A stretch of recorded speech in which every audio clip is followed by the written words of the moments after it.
చేసింది. వీళ్ళందరూ ఏంటంటే ఇప్పుడు రాగానే ఓ రేవంత్ రెడ్డి దగ్గర పోయి సాల్వలు కప్పిర్రు, ఈయన సాల్వలు కప్పిడు, ఆయన సాల్వలు పాలాభిషేకాలు వచ్చేసిందని అయిపోయింది అయిపోయింది మొత్తం ఆయన గప్పుడు, ఆయన వీళ్ళ గప్పుడు పేపర్లో వేసుడు. మా ఊళ్ళంతా గ్రామాలలో ఈ పృథ్వీరాజుకు ఈశ్వరయ్య సరాసంటోళ్ళకి ఏం పని లేదు. వీళ్ళు అరే గంత మంచిగా రేవంత్ అన్న గంత మంచిగా చేస్తున్నాడు, అందరినీ బీసీలందరినీ సర్పంచులు చేస్తున్నాడు. అరే నాయన అది పెట్టిండ్రు, నువ్వు కూడా అనుకుంటున్నావు, దాంట్లో విషయం ఉన్నదని చెప్పి తెలియదు వీళ్ళకు. తెలంగాణ ప్రజలారా, వీళ్ళు చెప్పేటి అన్ని దొంగ మాటలు. రేవంత్ రెడ్డి బీసీకి సపోర్ట్ ఉన్న మంత్రి కాదు, ఆయన సంగతి అంతా తెలుసు. అది మనకు పెట్టేది విషపు కూడా, అది జరిగేది కాదు, అది తింటే మనకు అరగదని తెలుసు. ఆ జీవో తీసుకొచ్చిండు, అందుకే తీసుకొచ్చిండు. ఆయనే నిజంగా ఆయన చేయదలుచుకుంటే ఏం చేయాలి, ఆయన పార్టీ రాహుల్ గాంధీ పార్టీ ఏం చేయాలి, ఇక్కడ ఉన్న అన్ని రాజకీయ పార్టీలను పట్టుకొని ఢిల్లీకి పోవాలి, కూర్చోవాలి. బీసీ బిల్లు 50%కు 60%కు పైన ఉన్నటువంటి వాళ్ళు, ఇంకా మాకు ఉన్నటువంటి ప్రపోర్షనేట్ షేర్ అడుగుతలేము, అట్లీస్ట్ అడిక్వేట్ రిప్రజెంటేషన్ అని అడుగుతున్నాం. అదే కోర్టు వాడిన పదాలు. సో మా జనాభా మాకెంతున్నదో అంత అంటలేం. నువ్వు నీ మేనిఫెస్టోలో పెట్టిందే, నీ రాహుల్ గాంధీ పోయి కూర్చొని ఆడ పోయి కూర్చొని ఆడ వండుకొని రోడ్ల మీద వండుకోరి, జంతర్ మంతర్ దగ్గర మీరు మీ పార్టీ అంతా పోయి కూర్చొని యుద్ధం చేయండి. ఎట్లా అయినారో చూద్దాం.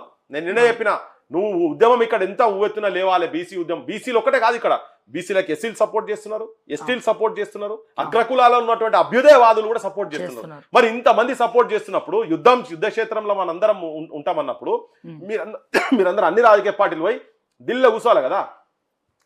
మీ సెంటర్లో లీడర్షిప్ మొత్తం పోయి అక్కడ కూర్చొని నరేంద్ర మోడీ గారి ఇంటి ముంగట కూర్చుంటావా? ఏడ కూర్చుంటావో కూర్చో. ఎందుకు రాష్ట్రపతి దాకా ఇక్కడ నుంచి పోతుంటే గవర్నర్ దగ్గర లెటర్ పోతే సంతకాలు పెట్టి ఎందుకు వస్తలేవు? కొట్లాడు నువ్వు, ఈడొచ్చి నువ్వు బంద్ పాటించుడు కాదు, అవసరం లేదు. నెక్స్ట్ ఫ్లైట్ పట్టుకొని, ఇప్పుడు మీకు ఏమైనా కాగానే ఉత్తారు కదా ఫ్లైట్లు బుక్ చేసుకొని, స్పెషల్ ఫ్లైట్లు అని అటని ఇటని, హెలికాప్టర్ల కాడికెళ్ళి మన హెలికాప్టర్ తీసుకుపోయి నువ్వు బీహార్కి పంపించినావు కదా నాయన, ఎలక్షన్ లోకి పంపిస్తావు కదా ముఖ్యమంత్రి, పట్టుకపో మొత్తం. నువ్వు ఎన్ని స్పెషల్ ఫ్లైట్లు పెడతావో పెట్టుకొని ఇక్కడ లీడర్షిప్ మొత్తం తీసుకుపోయి ఢిల్లీలో కూర్చోబెట్టి నరేంద్ర మోడీ ఇంటి ముంగట, ప్రధానమంత్రి ఇంటి ముంగట కూర్చోబెట్టు. నువ్వు ఎట్లా అయ్యవు? నువ్వు పెట్టినప్పుడు నువ్వు నిజాయితీ అట్లీస్ట్ కొట్లాడితే నేను నమ్ముతాం. నువ్వు కొట్లాడలేదు, ఏం లేదు. ఉట్టిగాడ జంతర్ మంతర్ దగ్గర ఏం మంత్రం చేసిండేందో సపరేట్ వచ్చి 3 గంటలు కొట్లాడి ఇక్కడికి వచ్చి ఇక్కడ అసలు సంగతి వదిలిపెట్టి నువ్వు నాయన యుద్ధం ఏమని చేయాలి? ఇప్పుడు పాకిస్తాన్ యుద్ధం కదా, పాకిస్తాన్ ఇవ్వాలి. ఈడ కూర్చొని పాకిస్తాన్ యుద్ధం అని ఈడ కూర్చుంటాయి కదా. ఇట్లా కాదు, నువ్వు బార్డర్ పోయి కొట్లాడాలి. నీ బార్డర్ ఏంది? నీ యుద్ధ క్షేత్రం ఇస్ ఢిల్లీ. ఢిల్లీలో పోయి కొట్లాడు. ప్రజలకు కూడా చెప్తున్నా, వీళ్ళందరూ ఉట్టిగా మత్పరిచి మాయ చేసే మాటలు చేస్తున్నారు. యుద్ధం ఇక్కడగా జరగాల్సింది. మనం అందరం పోయి ఢిల్లీకి పోవాలి. లేకపోతే ఇక్కడ ఒక్క బీజేపీ జెండా ఏ ఊర్లో కూడా రానియకుండా చూసుకోవాలి. ఇప్పుడు బీసీ సంఘాలు